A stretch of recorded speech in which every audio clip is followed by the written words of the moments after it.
All right, number 10 is insufficient logging and monitoring. To give you an overview of this, basically the idea is you should assume that your app will be attacked at some point.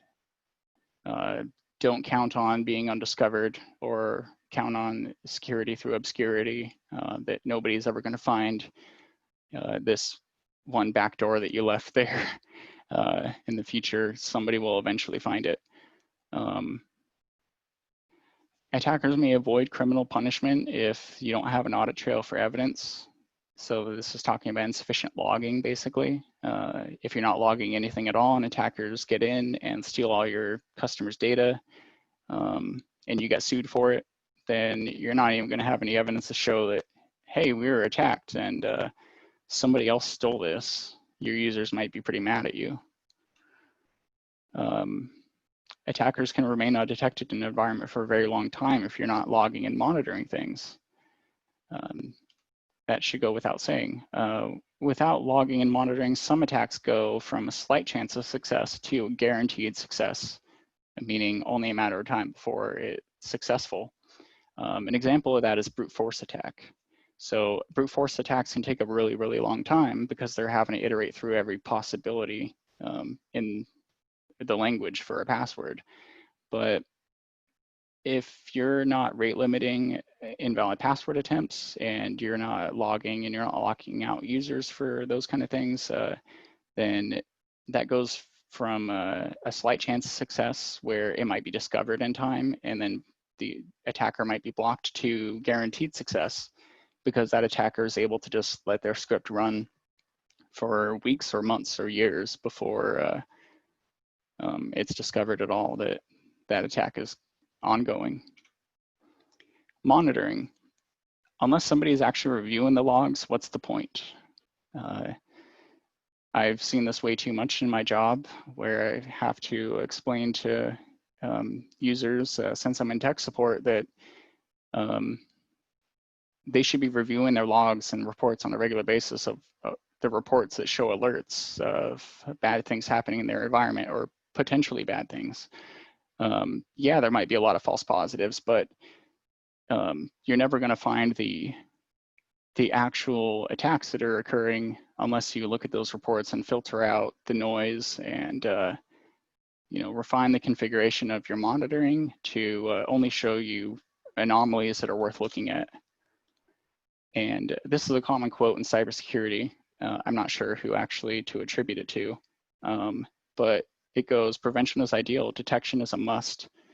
And that just means that you can't always prevent something. It's ideal if you can, but you can't prevent all the possible attacks because we don't know what we don't know yet.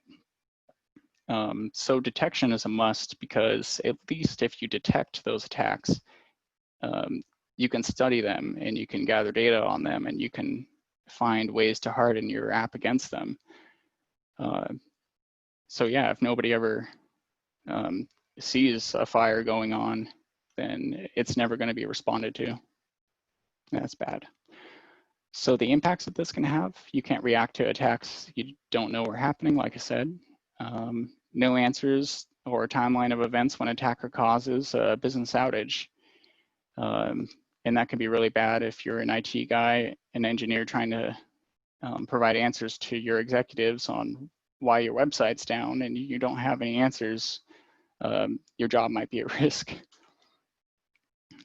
Successful attacks might not ever be detected until your user's data shows up for sale on the dark web. And this is an actual screenshot of a dark web marketplace and from the Krebs on Security blog, which is a cybersecurity blog, which is really good and everybody should read it. But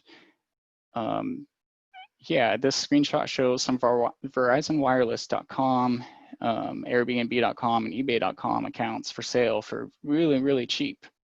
And that's kind of scary, but your data could end up on some marketplace like this without you even knowing about it. And if that happens, it's particularly bad for PR. To have to tell your users, hey, sorry, your data is for sale somewhere.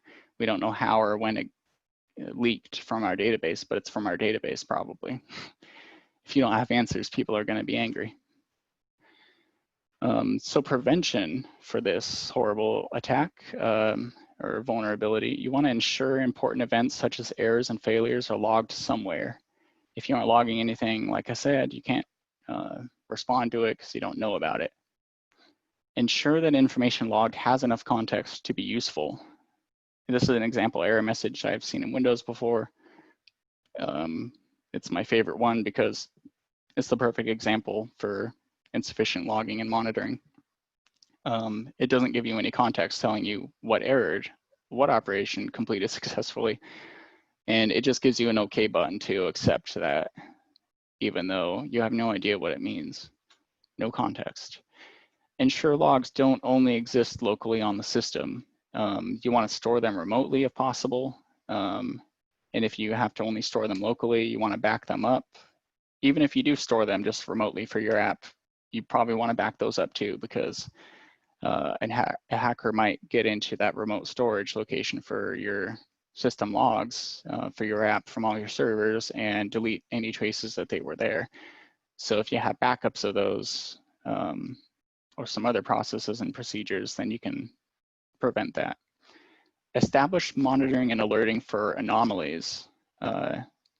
And that just means, obviously, if you see some big, huge spike in incoming or outgoing network traffic, you probably want to investigate that.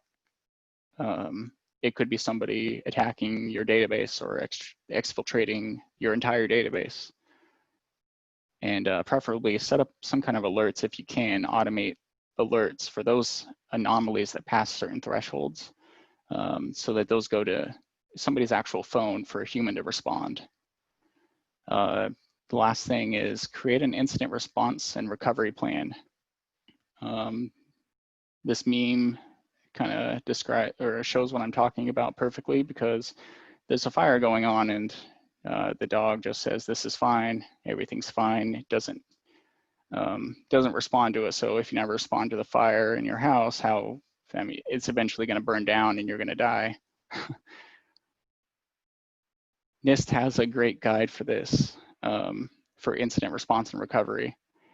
It's a really big subject area, but just having a simple response and recovery plan can be really important. So it's worth reviewing. So also check out the OWASP logging cheat sheet and the OWASP proactive controls about implementing logging and monitoring.